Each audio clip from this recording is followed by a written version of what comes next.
Você opera com múltiplas filiais ou possui um centro de distribuição estratégico? Por anos, sua empresa transferiu mercadorias destacando o ICMS, um procedimento padrão que, silenciosamente, pode ter inflado seus saldos credores e gerado uma complexidade fiscal que agora se revela um risco.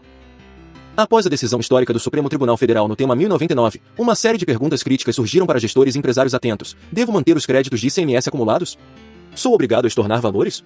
E a pergunta de R$1 milhão: como ajustar o peito fiscal, a EFD, e, crucialmente, os contratos intercompany sem correr o risco de uma autuação ou da glosa desses créditos? Meu nome é Lucas Lisboa Rodrigues, e neste vídeo, vamos além da notícia. Eu vou dissecar a estrutura legal por trás dessa mudança, mapear os riscos imediatos que sua operação enfrenta e, mais importante, construir juntos um plano de transição detalhado e seguro. Fique comigo. Para compreender a dimensão desta mudança, precisamos entender o cenário anterior. A prática de destacar ICMS nas transferências era, para muitas empresas, um mecanismo de gestão de fluxo de caixa tributário. O crédito gerado na origem era aproveitado no destino, num ciclo que, embora operacional, partia de uma premissa jurídica hoje superada. O problema é que essa circulação de mercadorias era, na essência, um mero deslocamento físico, não uma venda. É como transferir dinheiro de uma conta corrente para uma conta de investimentos sob o mesmo CPF. O patrimônio não mudou de dono, apenas de lugar. A insistência dos estados em tributar essa movimentação criava uma ficção jurídica que onerava as empresas e alimentava a guerra fiscal. O acúmulo de créditos, muitas vezes, se tornava um ativo de difícil monetização, preso nos livros contábeis, enquanto a empresa necessitava de capital de giro. A decisão do STF não foi uma benesse, mas o reconhecimento de uma realidade econômica, não a venda para si mesmo. Agora, o desafio é desmontar essa estrutura antiga, que está enraizada nos sistemas de ERP, na cultura do departamento fiscal e nos contratos, e reconstruí-la sobre a base da segurança jurídica. O ponto de partida para essa análise é, e sempre deve ser, a Constituição Federal. O artigo 155, inciso 2, é a pedra angular. Ele estabelece que o ICMS incide sobre operações relativas à circulação de mercadorias. A palavra-chave aqui é operação.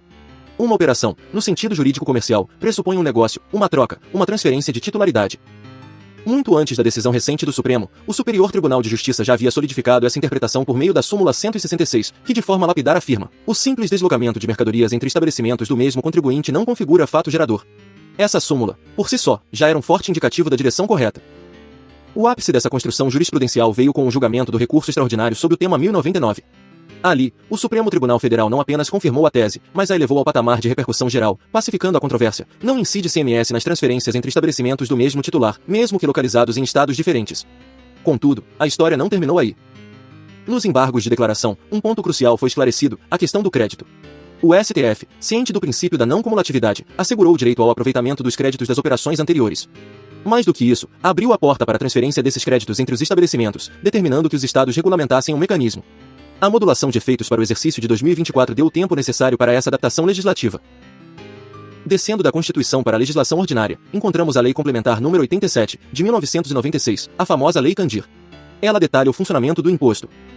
O artigo 12, inciso 1, por exemplo, definia o fato gerador na saída, mesmo que para outro estabelecimento do mesmo titular, trecho que foi declarado inconstitucional pelo STF. O artigo 20, por sua vez, garante o direito fundamental ao crédito, o coração do princípio da não cumulatividade. O artigo 21, que trata das hipóteses de estorno, tornou-se um ponto de atenção. Alguns fiscos estaduais poderiam, numa interpretação apressada, exigir o estorno do crédito já que a saída subsequente, a transferência, não é tributada. No entanto, o próprio STF esclareceu que a não incidência aqui não se confunde com isenção, afastando essa obrigação. Finalmente, o artigo 25 da Lei Candir atribui aos estados a competência para disciplinar a transferência de saldos credores. E é exatamente isso que temos visto. Por meio de ajustes CNF e convênios do CONFAS, publicados ao longo de 2023 e 2024, os estados vêm, gradualmente, criando as regras do jogo para a operacionalização dessa transferência de créditos, definindo os procedimentos para emissão de documentos fiscais e a correta escrituração. A tese central, portanto, é elegantemente direta: não há ICMS na transferência entre estabelecimentos do mesmo titular. Os créditos das compras de insumos são integralmente preservados. E, mediante a regulamentação aplicável, esses créditos podem e devem ser transferidos ao estabelecimento de destino, para que ele possa utilizá-los em suas operações de venda, evitando assim um efeito prejudicial da cumulatividade. Quais são os riscos tangíveis para a empresa que decide não ajustar seus procedimentos? Eles são imediatos e podem ser severos. O primeiro, e mais óbvio, é a glosa de crédito.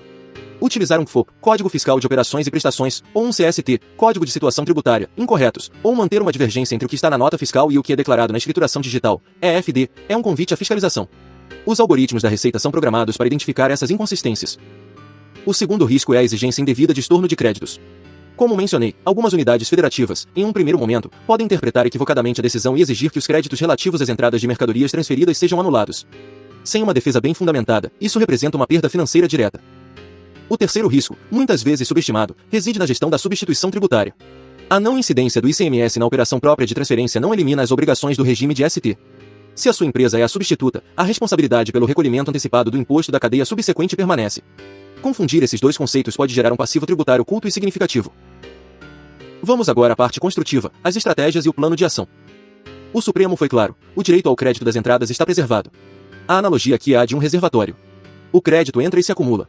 A transferência é apenas um canal que move a água, o crédito, para outro reservatório, a filial de destino, onde ela será efetivamente usada. A orientação estratégica é: mantenha a apropriação regular dos créditos da entrada. Em paralelo, estude minuciosamente a regulamentação da sua unidade federativa e os convênios com FAIs mais recentes. A transferência desse crédito para o estabelecimento destinatário deve ser feita por meio de campos próprios e específicos na nota fiscal eletrônica e na correspondente escrituração, garantindo um espelhamento perfeito das informações entre remetente e destinatário. Pense nisso como uma transação bancária interna. O débito em uma conta deve corresponder exatamente ao crédito na outra, com um histórico claro e documentado. A palavra de ordem é cautela. Evite o estorno automático ou preventivo com base numa leitura isolada do artigo 21 da Lei Complementar número 87. É fundamental internalizar a diferença técnica. Isto não é um caso de isenção ou não tributação comum, que normalmente exigiria o estorno. Trata-se do reconhecimento de que o fato gerador do imposto simplesmente não ocorreu. O racional do Supremo foi justamente preservar a cadeia de créditos para honrar o princípio da não cumulatividade. Estornar o crédito seria, na prática, anular o efeito da decisão e criar uma cumulatividade oculta, o que é inconstitucional. Este é o nível operacional da mudança. É aqui que a teoria encontra a prática.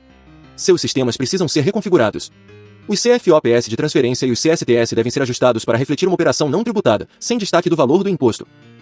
As secretarias de fazenda estaduais e os ajustes CNF são as fontes de consulta obrigatórias para saber os códigos exatos a serem utilizados. Quando houver a transferência de crédito, ela não ocorrerá no campo de destaque do imposto, mas em campos específicos de informações adicionais ou de controle, tanto na NFE quanto nos registros da AFD. A consistência entre a escrituração de quem remete e de quem recebe é absolutamente crítica. Qualquer divergência é um ponto de vulnerabilidade. A decisão do STF sobre a operação própria não altera o regime de ST.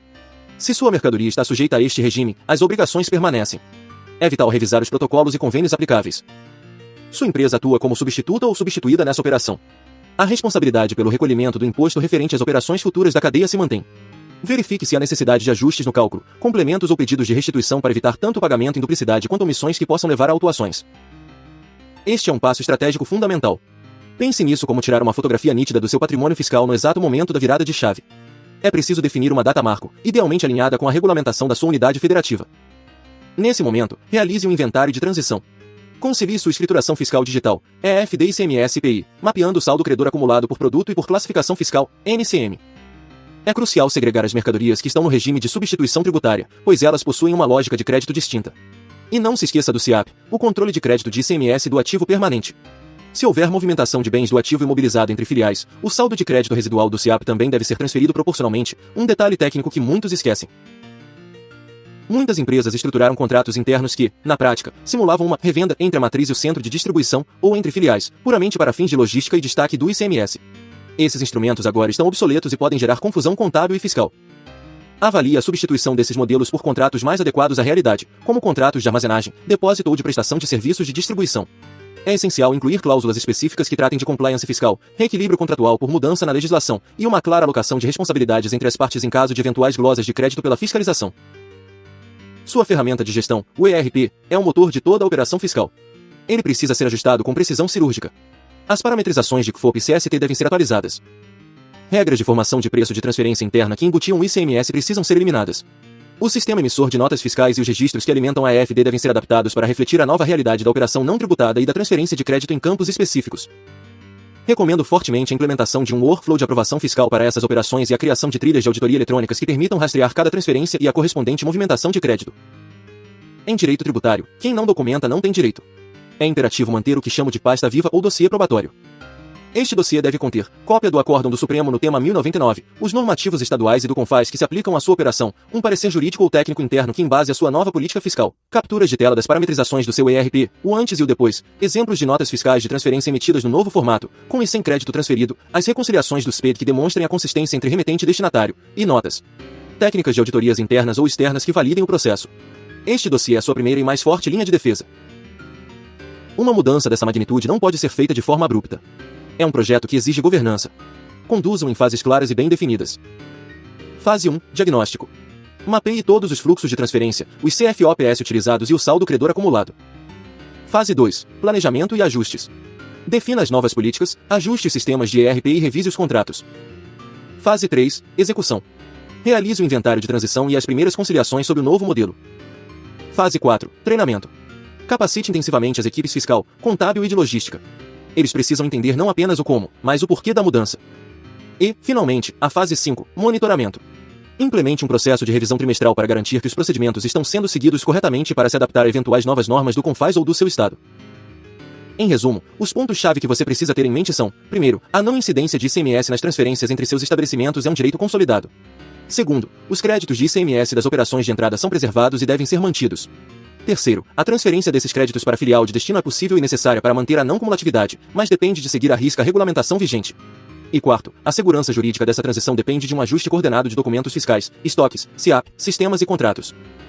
Minha recomendação prática, como advogado, é direta. Não trate isso como uma simples mudança de procedimento fiscal. Trate como um projeto estratégico. Formalize um plano de transição detalhado, com validação jurídica e fiscal. Documente cada passo, cada decisão, cada ajuste de sistema. E, fundamentalmente, acompanhe de perto as atualizações normativas da sua unidade federativa e do CONFAS. O cenário ainda está evoluindo. Um aviso legal essencial: este conteúdo é de natureza informativa e educacional. Ele não substitui uma análise jurídica aprofundada e individualizada da sua empresa. Cada operação e cada unidade da federação podem ter particularidades que são decisivas para a estratégia correta. E agora, eu gostaria de transformar este espaço em um fórum de debate qualificado. Deixe nos comentários suas dúvidas gerais sobre este tema ou sugestões de outros tópicos complexos que você gostaria de ver analisados aqui. O objetivo do nosso canal é construir conhecimento e promover um debate tributário responsável e de alto nível. Se este conteúdo trouxe clareza para você, considere se inscrever para não perder nossas próximas análises. Eu sou o Dr. Lucas Lisboa Rodrigues, da LLR Advocacia. Agradeço sua atenção e confiança, e espero vê-lo em nosso próximo vídeo. As informações de contato do nosso escritório estão na descrição, para consultas formais.